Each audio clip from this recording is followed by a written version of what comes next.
أعوذ بالله من الشيطان الرجيم بسم الله الرحمن الرحيم والشمس وضحاها والقمر إذا تلاها والنهار إذا جلاها والليل إذا يغشاها والسماء وما بناها والأرض وما طحاها والنفس وما سواها فألهمها فجورها وتقواها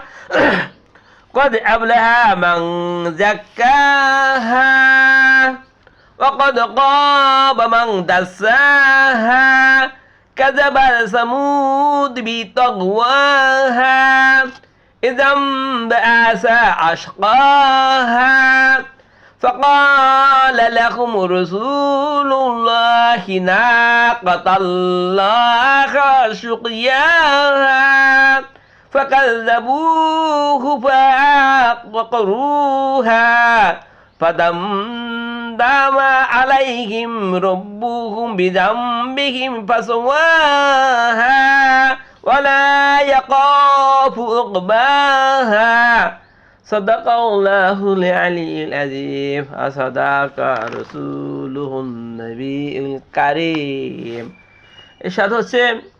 আমি বিতাড়িত শয়তান থেকে পানা ছিটেছি পরম করুণাময় আল্লাহর নামে শুরু করছি কসম সূর্য ও এর রোদের কসম চাঁদের যখন সে সূর্যের পিছনে পিছনে আসে কসম দিনের যখন সে সূর্যকে উজ্জ্বল করে কসম রাতের যখন সে তাকে সূর্যকে ডেকে দেয় কসম আসমানের এবং যিনি একে কায়েম করেছেন তার কসম জমিনের এবং যিনি একে বিছিয়ে দিয়েছেন তার কসম মানুষের নাফসের এবং যিনি তাকে ঠিকঠাকভাবে তৈরি করেছেন তার তারপর তিনি তার গুনাহ তাকওয়া তার উপর ইলহাম করেছেন অবশ্যই সেই সফল কাম হয়েছে যে তার নাফসকে পরিশুদ্ধ করেছে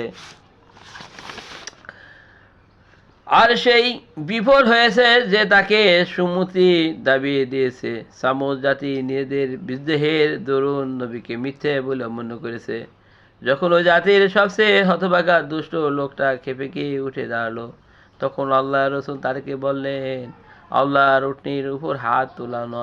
তুলো না এবং তাকে পানি খেতে বাধা দিও না কিন্তু তারা তার কথাকে মিথ্যা গণ্য করলো এবং উটনিকে মেরে ফেললো অবশ্যই তাদের পাপের ফলে তাদের রব তাদের উপর মহাবিপদ চাপিয়ে দিলেন এবং তাদের সবাইকে একসাথে মাটিতে মিশিয়ে দিলেন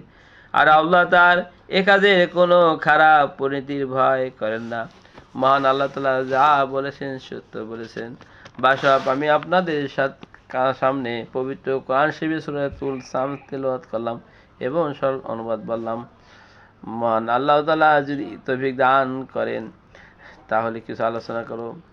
বাসব মহান আল্লাহ তাআলা সূর্য সৃষ্টি করেছেন এই সূর্য হলো পৃথিবীর 13 লক্ষ পৃথিবী সমান করলে সূর্যের সমান হবে আর সূর্যটা কত বড় একটু চিন্তা করার বিষয় আর সূর্যের চেয়ে তারকাগুলো আরো বড় এই তারাগুলো হাজার হাজার কোটি কোটি মাইল দূর থেকে আলো দেয় বাসব আল্লাহ আসমান সৃষ্টি করেছেন যে আসমানে খাম নাই খুঁটি নাই পেলা নাই একটা ঘর তৈরি করতে হলে কত খাম লাগে খুঁটি লাগে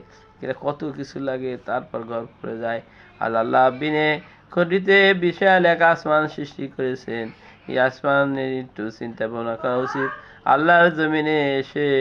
আল্লাহ নিয়ে গবেষণা করা আল্লাহর জমিনের সৃষ্টি নিয়ে গবেষণা করা প্রত্যেকটি মানুষের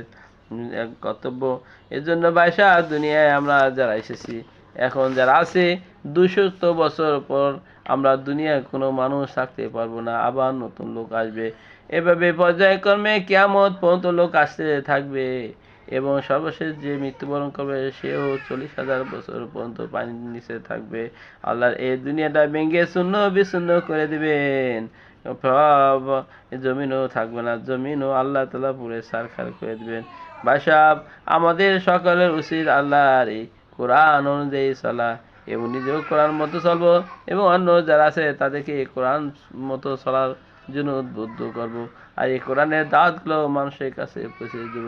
মহান আল্লাহ তাআলা আমাদের যেন আগে ও পরে জীবনের সমস্ত গুনাহ খাতা মাফ করে দেন। আসসালামু আলাইকুম ওয়া রাহমাতুল্লাহি ওয়া বারাকাতুহু।